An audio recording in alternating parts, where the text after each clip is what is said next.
بسم اللہ الرحمن الرحیم۔ السلام علیکم، آپ دیکھ رہے ہیں اپنا چینل کوئی سلیمان ٹی وی۔ اور کے بعد چند منٹوں کے بعد 2023 کا آغاز ہو چکا ہوگا۔ ہو سکتا ہے کہ گزشتہ سال چند لوگوں کے لیے بہت مشکلات کا باعث ہو سکتا ہے کہ جو گزشتہ سال ہے وہ چند لوگوں کے لیے انتہائی پریشانیوں کا باعث ہو، لیکن ایسا بھی ہو سکتا ہے کہ جو سال گزر چکا وہ بہت سارے لوگوں کے لیے بہت اچھا سال ہو۔ لیکن ہم دعا کرتے ہیں کہ آئندہ سال جو کچھ لمحوں کے بعد آنے والا ہے وہ سب کے لیے اچھا ہو، سب کے لیے خوشیوں کا باعث ہو۔ جن کو مشکلات کا سامنا کرنا پڑا ان کے لیے بھی اچھا ہو، جن کے لیے یہ پہلے ہی اچھا ثابت ہوا ہو اس کے لیے بھی یہ دعا ہے کہ وہ آئندہ سال بھی اسی طرح خوشیوں میں اور اپنے لوگوں کے ساتھ، اپنے دوست اور احباب کے ساتھ ان کو پورے سال منا سکیں۔ ہماری دعا ہے کہ یہ سال 2023 تمام لوگوں کے لیے مبارک ثابت ہو۔ ہم اپنے چینل کی جانب سے اپنے تمام دوستوں کو، تمام احباب کو نئے سال کی مبارکباد پیش کرتے ہیں۔ اگرچہ دعاؤں کا کوئی رنگ نہیں ہوتا، لیکن ایک نہ ایک دن دعائیں رنگ ضرور لاتی ہیں، اور انسان کو مایوس نہیں ہونا چاہیے۔ اگر ان کا سال گزشتہ جو گزر چکا، جو بیت چکا، وہ اگر اچھا نہیں تھا تو آنے والا سال وہ ان کے لیے خوشیوں کا،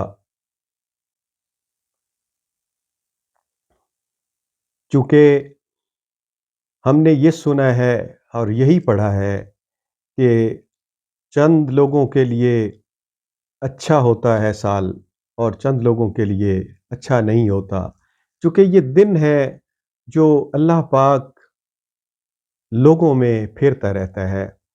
چونکہ ارشاد باری تعالیٰ ہے کہ وَتِلْكَ الْأَيَّامُ نُدَاوِلُهَا بَيْنَ النَّاسِ، کہ ہم دنوں کو لوگوں کے درمیان پھیرتے رہتے ہیں، کبھی اچھا اور کبھی شاید ان کے لیے اچھا نہ ہو، لیکن اس کی حکمت اللہ پاک بہتر جانتا ہے۔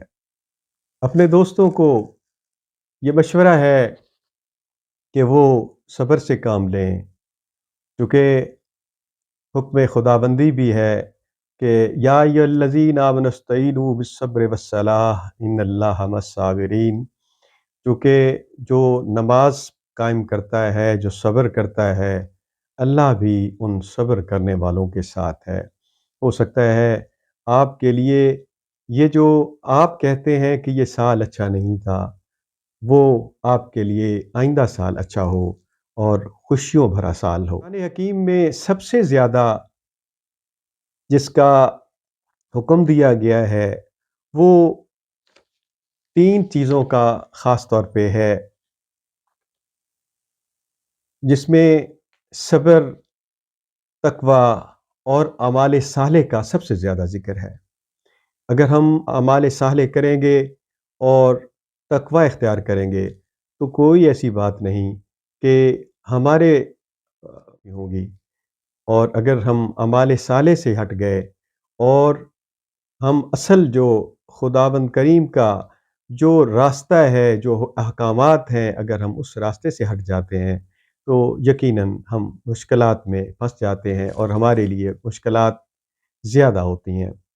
ویسے تو ناظرین کرام، ہم بحیثیت مسلمان اس بات کو ذہن نشین کر لیں کہ ہم اچھے کام بھی کریں تو بھی ہمیں کئی امتحانوں سے گزرنا پڑتا ہے، کیونکہ اللہ پاک نے یہ بھی حکم دیا ہے اور بار بار اس کا قرآن مجید میں ذکر ہے، اور ایک جگہ پہ تو ارشاد فرمایا وَلَنَّكُمْ بِشَيْءٍ مِّنَ الْخَوْفِ وَالْجُوعِ وَنَقْصٍ مِّنَ الْأَمْوَالِ وَالْأَنفُسِ وَالثَّمَرَاتِ، کہ میں اپنے لوگوں کو آزماتا ہوں بھوک سے، تنگی سے، تنگ دستی سے، اور اس کے اپنے نفس سے، اور پھر اس کی اولاد اور دیگر جو انعامات و اکرامات ہیں ان سے بھی وہ ہمیں آزماتا ہے۔ ہم نے صبر اختیار کرنا ہے اور اعمال صالح کے ذریعے ہم نے اچھا بننا ہے، ہمارے لیے یقیناً خوشیاں ہماری منتظر ہوں گی۔ میں اپنے مقتدر حلقے جو ہماری حکومتیں ہیں، ہماری حکومت کرنے والے لوگ ہیں، ان سے بھی گزارش کروں گا کہ ملک کی جو معاشی صورتحال ہے، جو سیاسی صورتحال ہے، وہ کوئی اتنی اچھی نہیں ہے۔ ہم نے غیروں کے دروازوں پہ جا کے دستک دی ہے۔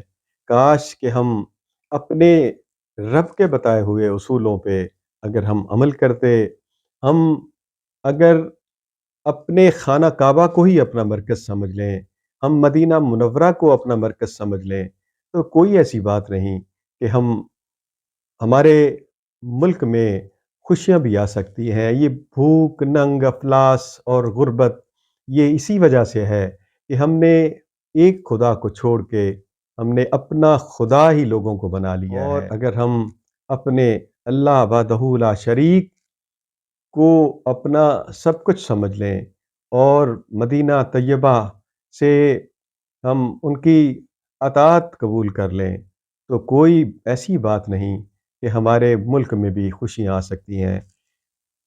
اپنے تمام پاکستانیوں کو نئے سال کی مبارکباد پیش کرتا ہوں۔ امید ہے کہ آئندہ سال ہمارے لیے بہتر سے بہتر ہوگا۔ اس کے ساتھ ہی مجھے اجازت دیجیے۔ اللہ حافظ۔